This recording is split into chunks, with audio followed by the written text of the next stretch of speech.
Hello everybody, how's everybody doing? I hope you all are doing well. I'm Simon Preston and welcome back to Reggae Boys Commentary. Thank you all so much for tuning in to another episode in the series. If you haven't already, we kindly encourage you to hit that like. So, I know, since we did a live, I know, but here we are. So, let's start, shall we?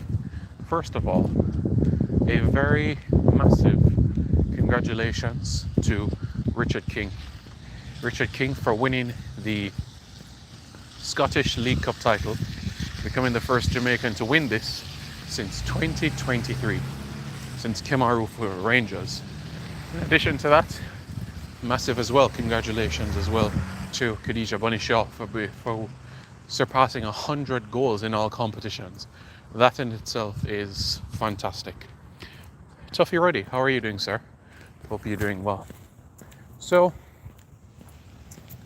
Richard King, 10 medals as a 24-year-old in his club and country, when you put it together. It's just fantastic. Think about it. 5 gold medals. It's JPL 2021, JPL 2024, JPL 2025, CONCACAF Caribbean Cup 2024, and Scottish League Cup 2025. Of course, his medal for Jamaica was the Nations League in 2024 in the Nations League in Dallas. So, everybody's aware there, excuse me. Now, winning a trophy on European soil, fantastic. Lifting up a piece of silverware, brilliant. The first time that the club is achieving a feat of this nature for the first time in 13 years. 2013, the last time that St. Mirren actually won a trophy. Special, truly special. So, with all that being said now, right?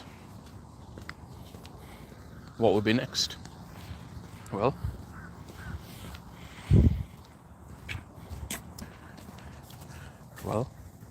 qualifying for European football, that has to be the goal, target for Richard King and St. Mirren. Qualifying for European football. When you think about it, that has to be the next step. He is playing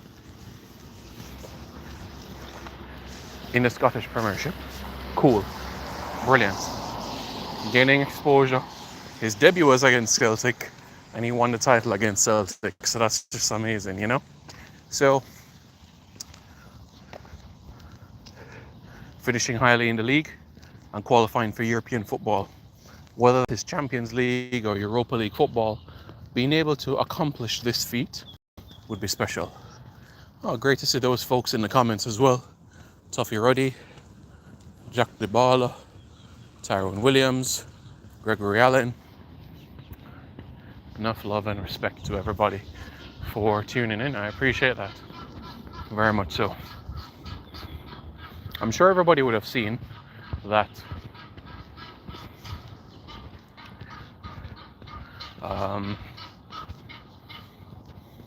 Mount Pleasant could be facing LA Galaxy in the CONCACAF Champions Cup next year.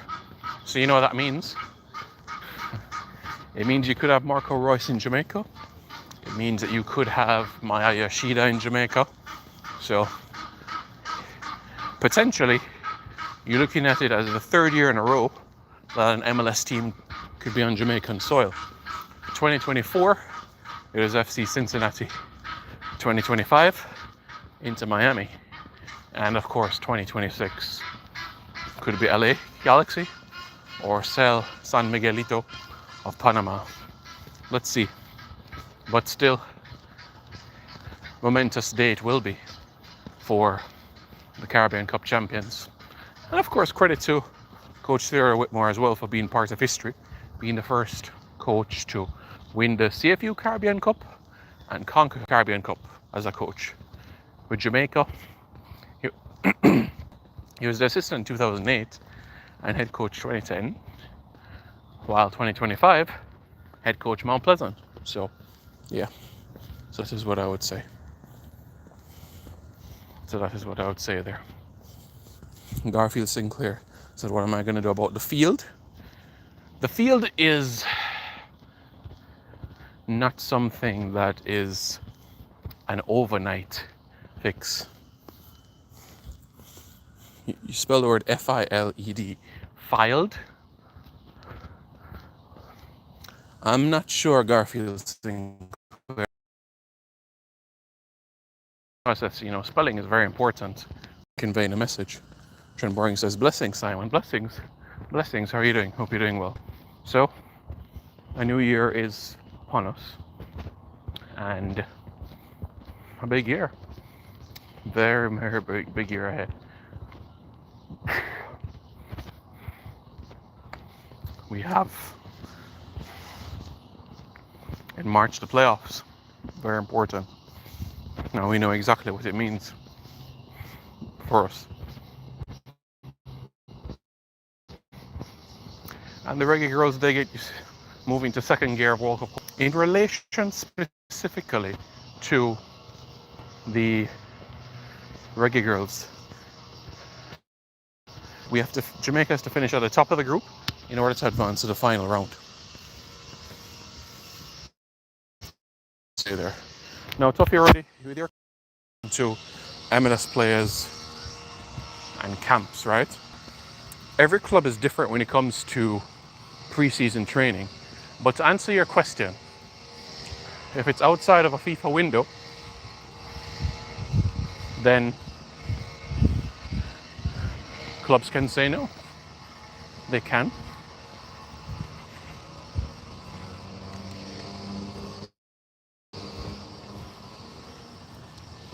I'm not sure what point you're making, but the reality of the situation, as has been expressed from Coach Algrimson in the past, was that January, February is great opportunities to analyze North American and domestic talents at disposal.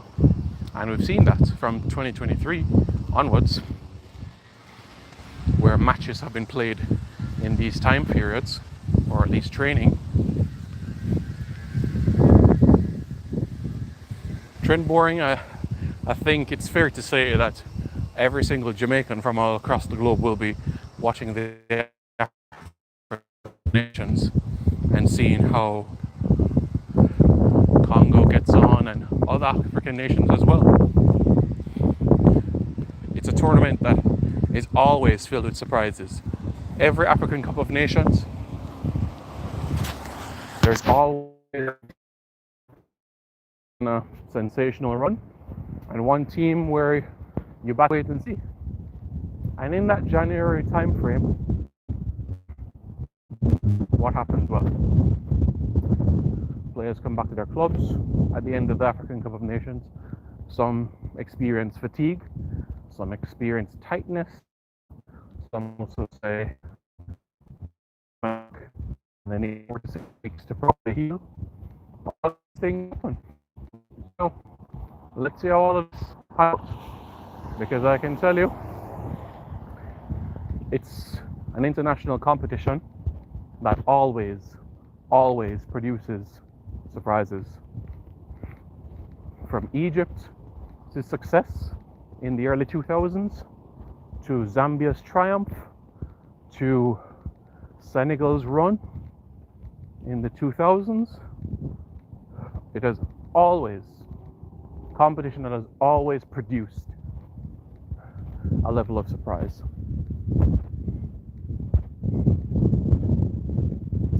What are we going to do about the field? You're talking about National Stadium? Or are you talking about fields generally across the island? Because the answer to that is as well. Improve pitches on the island, that takes time, energy, resources, and that will come over time. And as you know, Garfield, you're somebody that lives in Jamaica or not, but as you would be aware,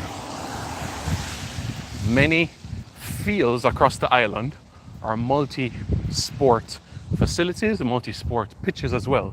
So for example, the University of the West Indies field is also used to play rugby on it as well. That's one example.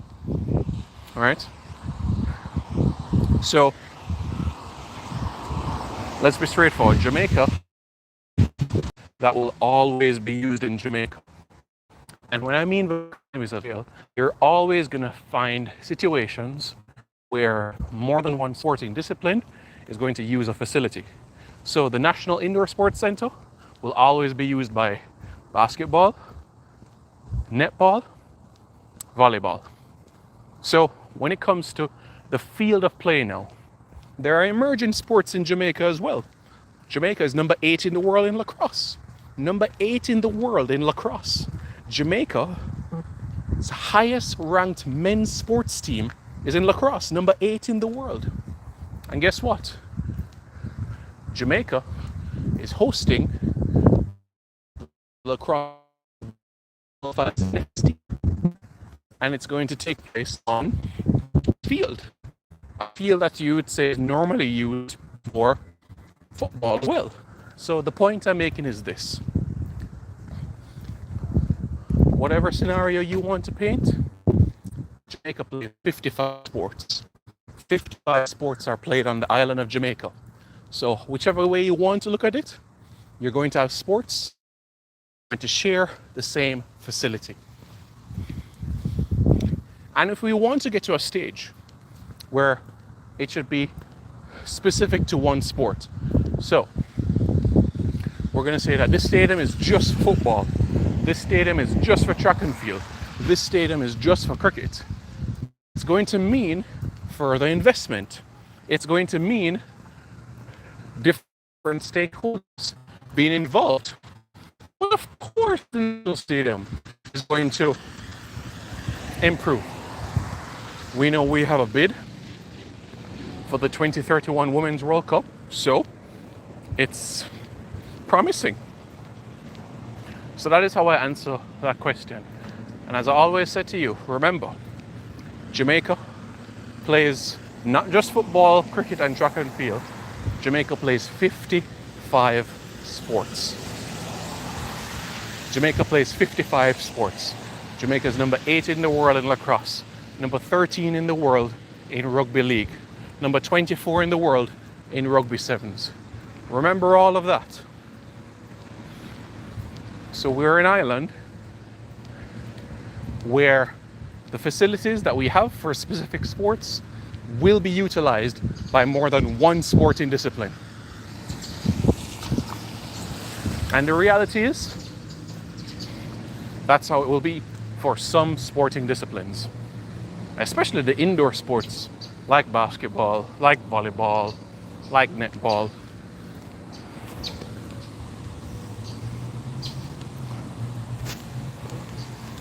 Choppy? You mean CHOPPY?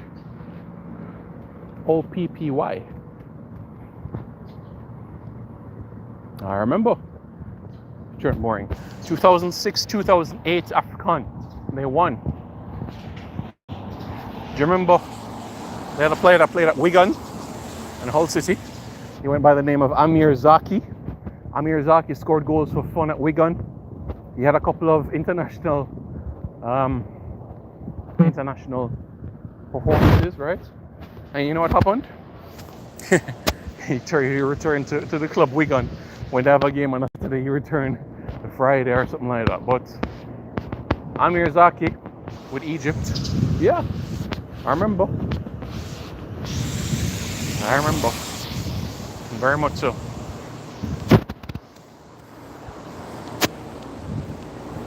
So yeah. So listen, folks. Look ahead. Okay?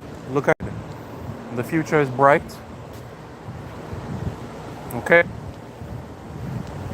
As I've always said to you, and there's a reason why I did 3 videos, all hands on deck. because it's going to rely on every single one of us to make this a reality and to achieve the goals we set out to. Okay? So don't forget that, folks. Don't forget that. Please don't forget that. All right? Much appreciated. So Reggae Boys fans, thank you very much for tuning in. Thank you for tuning in. Don't forget to hit that like button. Don't forget to hit that like button. Like, share, comment, subscribe for more right here on Reggae Boys Commentary.